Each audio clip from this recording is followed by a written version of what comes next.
So we're now going to move on with our next session, which is entitled Navigating the Future of How AI is Transforming Businesses. And I'm delighted to welcome your speaker, who describes himself as a passionate tech optimist. Please give a warm welcome to Jesper, Schleimann, EMEA AI Officer, SAP.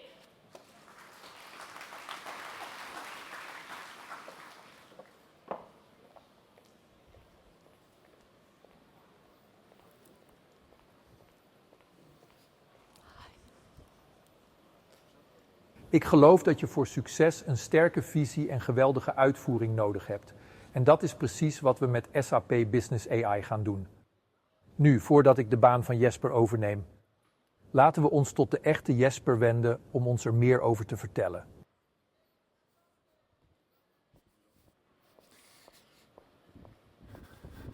So thank you for that. And obviously I don't speak perfect Dutch, but just with a few simple tools and a few minutes, what was mere science fiction a few years ago takes 10 minutes to create. My name is Jesper Schleimann, as my Dutch friend said, and I'm here to talk to you today about how we can make AI reality in the companies that is running the world for us. There's no doubt that we've had a very hot AI summer. A summer where AI has been concluded with just winning a few Nobel Prizes and really essentially being all around. And maybe we can feel it's cooling down a little bit. If we look at the momentum it's had, it's been an unprecedented track record. But let's also look into how fast things are actually going. This is the half-life of the AI LLMs that's been out, and the leading LLMs in the market for the past couple of years. And just look from the first version of GPT-4 lasting about half a year, second version staying on top a third of a year, and then it kind of teeters off, right? We can kind of see that innovations are happening faster and faster, and it takes much more things to stay on top. And actually, it's interesting if we look at adoption numbers, we can see that among a few peers, about a third of the leading countries in the world, about a third of the working population have already tried out this new great technology. On the not so good side, we can see that it's just about 20% who's using it on a kind of regular basis, have used it at least monthly. So we may be in this situation where it's kind of not really good, it's kind of not really bad. And especially as we move forward, it's interesting to look into the impact it's having. Is it just nice avatars and GIFs playing around and great song text, or is it really making a difference in our lives?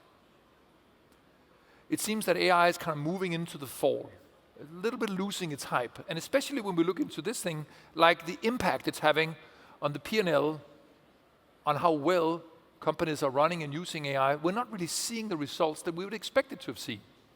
So what's going on? Is there no real value underneath? What's it really doing for my enterprise? Is there any difference at all? I think it's really important that we think and keep our head cool as we're moving into the fall. Remember, as with any new general purpose technology, and yes, AI is a general purpose technology, it's not a product yet. It still has to find its own way. We will have a tendency, as it has following this exponential curve, to overestimate its impact on the short term, but underestimate the long-term impacts. So what's left after the smoke clears from this AI bonfire? What really matters? How can we be successful in adopting AI? What does it take? What's beyond on the next side of the curve? Let's dive in a little bit for the next 10 minutes or so. And maybe let's start by looking at the AI adoption. How well are we actually doing across our businesses and enterprises in adopting AI? I already mentioned this exponentiality. This is nothing new to those of you who have been in the IT industry. We know that the way we use AI or any new technology does not follow a linear curve.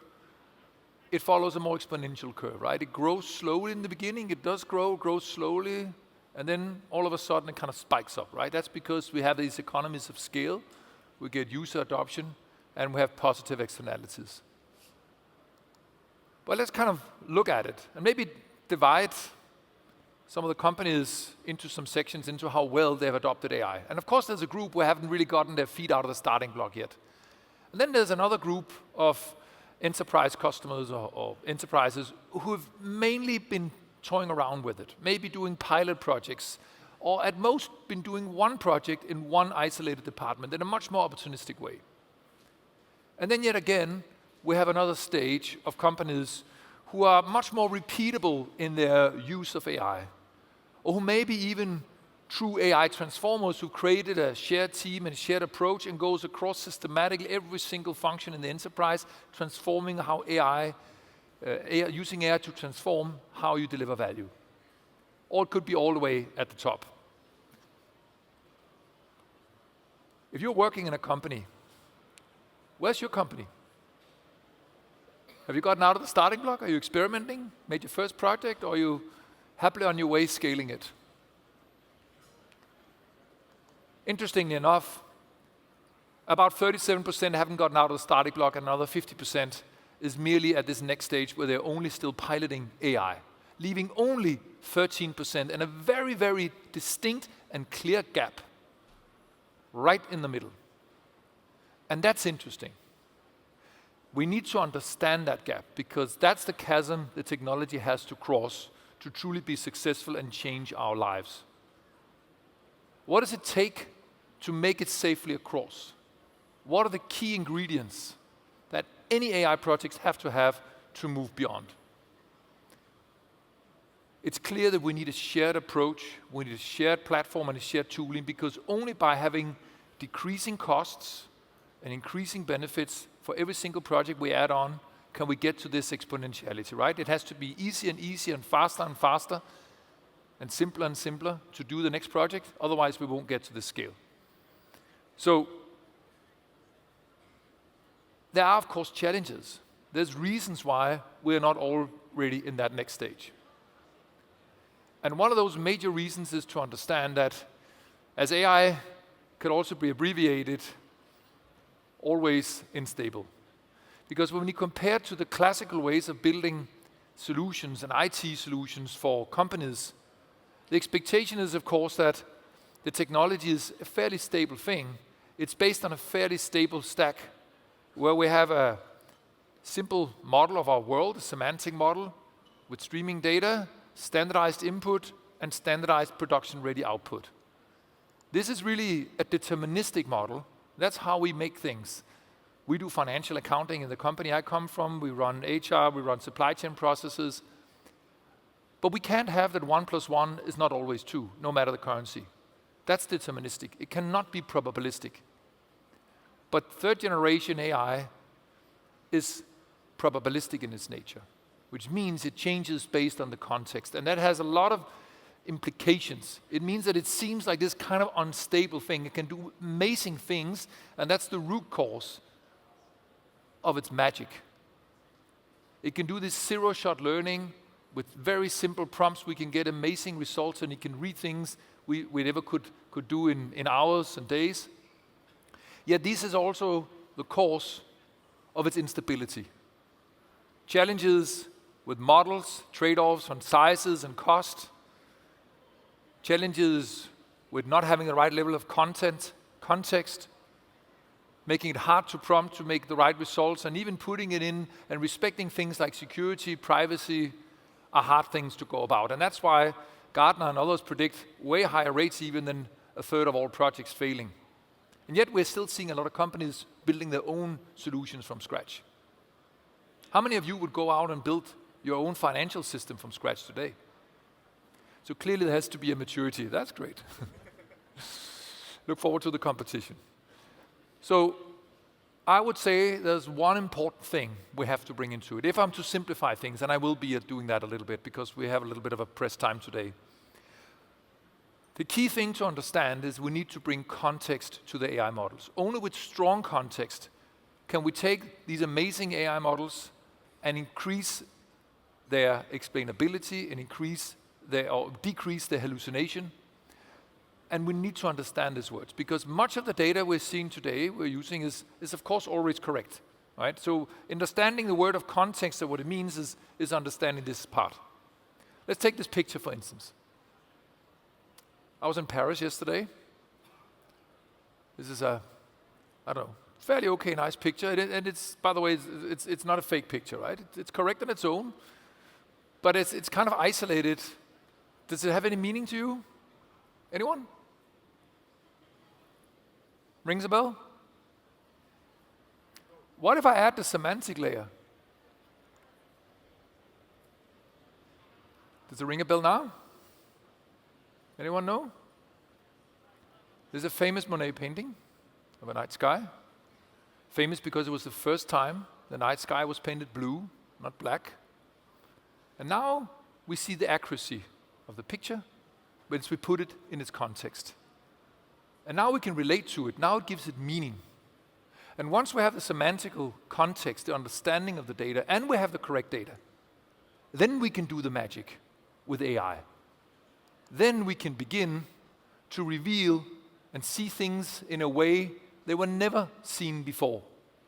We can find the deeper context and the deeper meanings by bringing context together with the right data. So what could it mean if we bring the right context to this kind of picture with AI?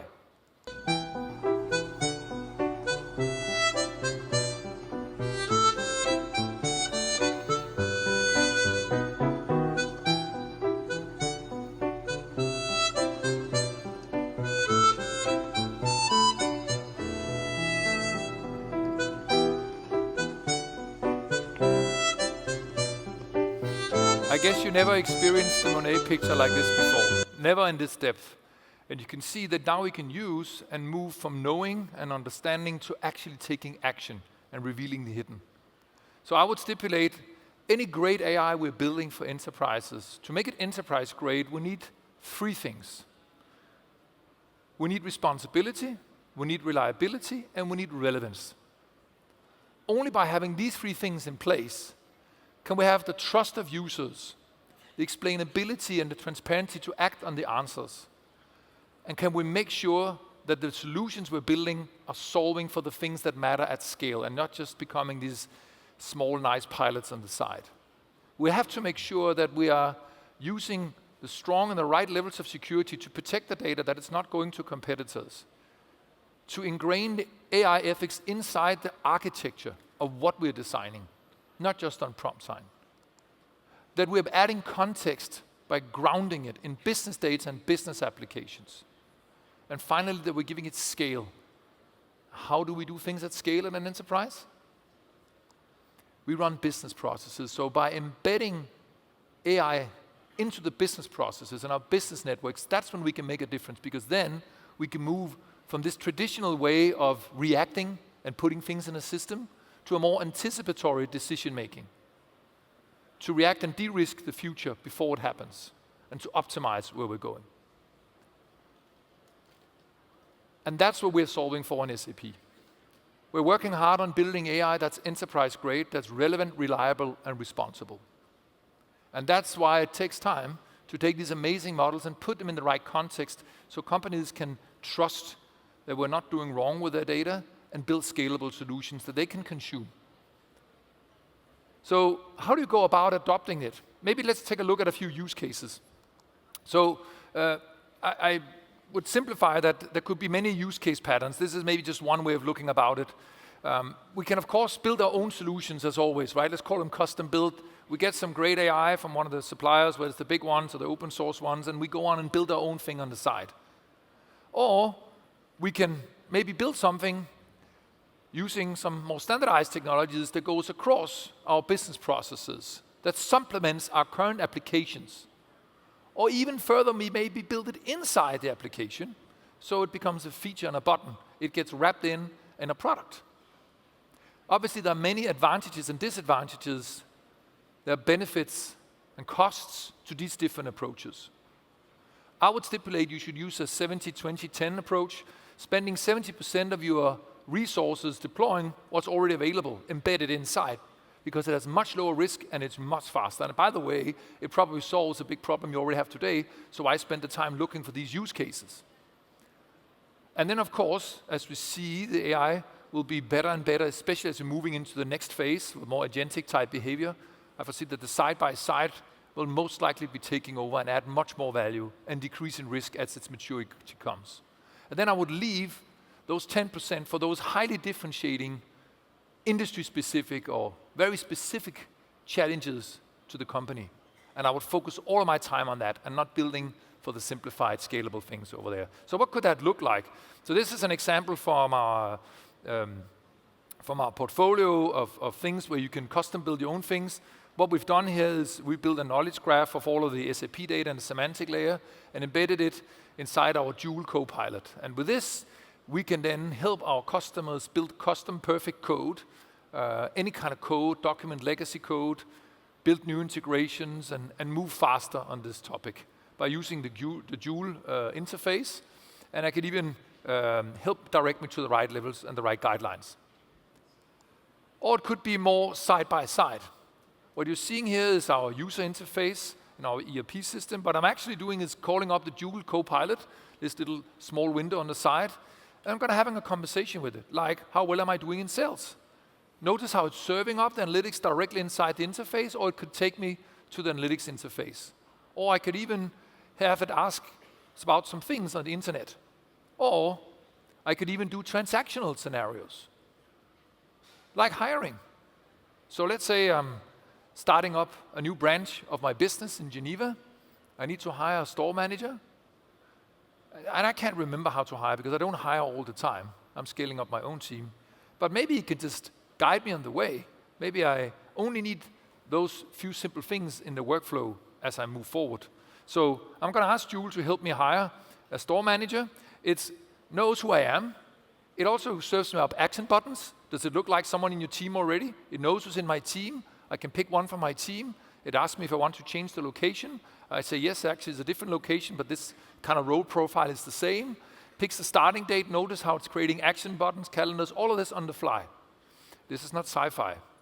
This is live software from SAP today in fall of 2024. And you can do even further. We can help our financial analysts become financial strategists. This is our financial software doing analysis of projects across the world. I'm going to call up Joule and ask it to help me analyze the booklet. It's quickly going to do a summarization, direct my time to the things where it's not performing so well, and it's going to propose me actions I can do to improve my performance. And it can even tell me and have me focus on the right elements. So this is an example of how we've embedded AI in the middle. So there are many use cases in this area today. We work with all the leading providers, and we deliver a technology platform like Lego bricks where you can build your own solutions using the secure foundation. We embed it across the world's largest business portfolio, and we have today quite a few cases. 25 models are available for developers who want to build their own. We just released AI business agents, and more than 70 use cases are available for customers to consume, to activate, not implement. To activate, not implement. So in leaving you with a closing, maybe a few words about where we're heading, because that's important as well. We are merely at the end of the last chapter, or the first chapter, depending on how you see it. Today, we are merely seeing AI used in the same way we're always working. And that's natural. It's the same way whenever we've seen new technology enter into the marketplace. We take the capabilities, we take the new technology, and we fit it into how we work today. But over time, the way we work will transform to match the capabilities of the new technology. And that's what we're going to see in the next stages. We'll move away from AI just generating content, summarizing, simplifying, and finding data, to AI helping us, work with us, to do our work for us, to guide us in our work, to allow us to focus our time on the things that matter the most and outsource the devious tasks to the AI. Allow us to focus on the 10% of the most important and the most valuable part will effectively 10x our productivity and make us all business AI superheroes. Make us superheroes in everyday life to get things done faster and better with a higher quality than ever before. And beyond that, there will probably be a third wave. A wave with much more transformatory AI, a world where the AI will be acting like an entire organization. We'll have AI that will be smarter than PhDs, probably already within the next year. We'll have AI that will mirror complete organizations.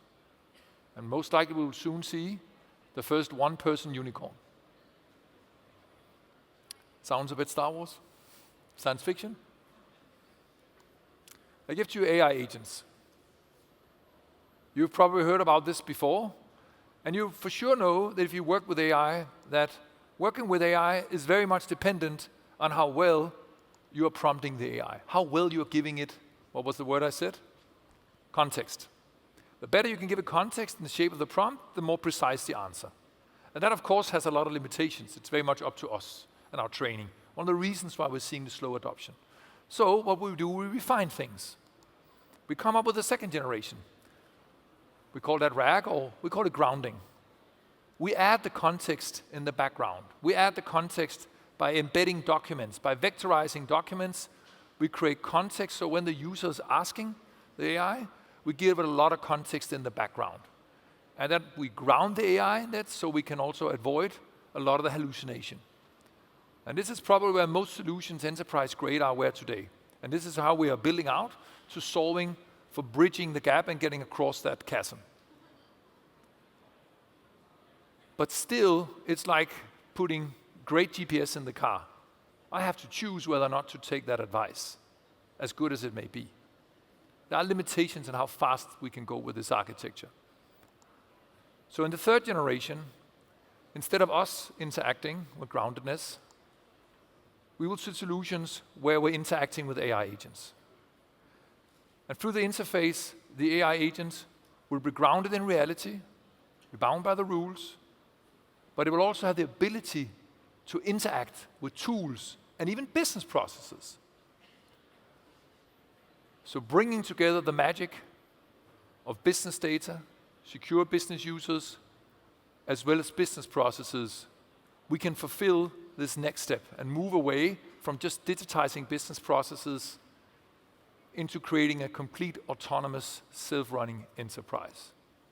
As I said, it may sound like Star Wars, but yesterday we announced our first 2 agents, business agents, completely grounded and embedded inside the digital core of your finance system and your ERP systems across. This is a snapshot of what it could be. Imagine agents for hiring, for supply chain, for dispute management, and for all things across the enterprise. I activate my dispute management agent, assign it. It manages to run across my entire transactions, my incoming emails, looking for inconsistencies, creating reports, overviews. I assign it to one of my colleagues. It runs with his access rights. Of course, it cannot run. It has to run within a given set of boundaries.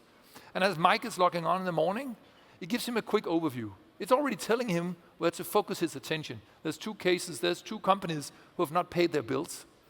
And one of them, as we deep dive into it, we can see is because they're claiming they did not get delivery of the 200 valves they had ordered. It serves me up with the right contextual information. And of course, I can move beyond and it helps me resolve this. If you're interested to hear more, I would hope that you would want to follow up with us. And remember, the most important part in this equation is still us. How we use the technology, the choices we make, and how we use its power for good. And with that, I hope that you want to follow up with us in the booth or listen to me later in the panel debate. I hope that you will not end up like this fella, but perhaps help us all become business AI superheroes. Thank you everyone for your participation and engagement. This marks the end of today's session on Business AI. I hope you all Ladies and leave with the gentlemen, same kind of Jesper excitement for the Schleimann. topic of AI as I do. Or the AI If business not, superhero. don't worry, the robots have not taken over just yet. We still have time to catch up. It was a pleasure to present today. There we go. Thank you very much.